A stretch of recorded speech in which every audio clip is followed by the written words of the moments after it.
এখানে কিছু গরুর মাংস নিছি। গরুর মাংসটা টক দই আর পেঁয়াজ বাটা দিয়ে ভালো করে মাখিয়ে রাখছি। এখন আলুগুলো ভাজা নিব।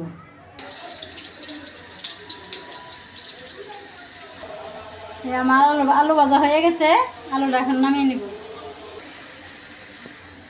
মাংস রান্নার জন্য পেঁয়াজ দিয়ে দিছি। এখন মাংসটা রান্না করে নেই, তারপরে দেখাই।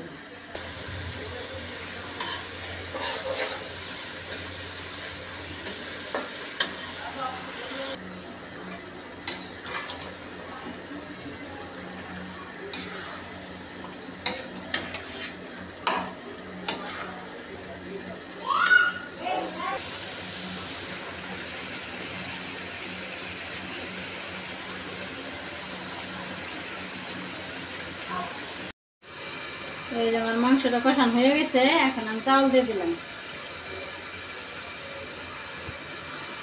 আমি একসাথেই কষাইলাম, আলাদা চাউল কষাই নেই, গরুর মাংস তো এই জন্য আমি একসাথে মাংসটা ভালো করে কষিয়ে নিছি।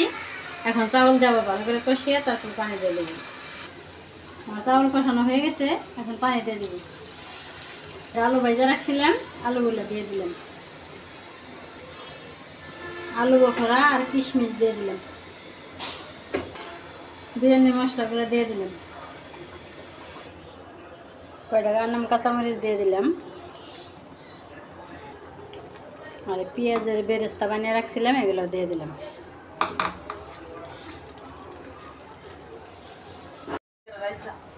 এই যে আমার বিরিয়ানি হয়ে গেছে, এখন সবাই মিলে খাবো। এই যে আমি বিরিয়ানি নিয়েছি খাওয়ার জন্য, আমি একটু খেয়ে দেখি কেমন লাগে। বিসমিল্লাহ। কষ্ট করে ভিডিও দেখলেন, সবাই ভালো থাকবেন, সুস্থ থাকবেন, এই পরিস্থিতিতে সাবধানে থাকবেন। আল্লাহ হাফেজ।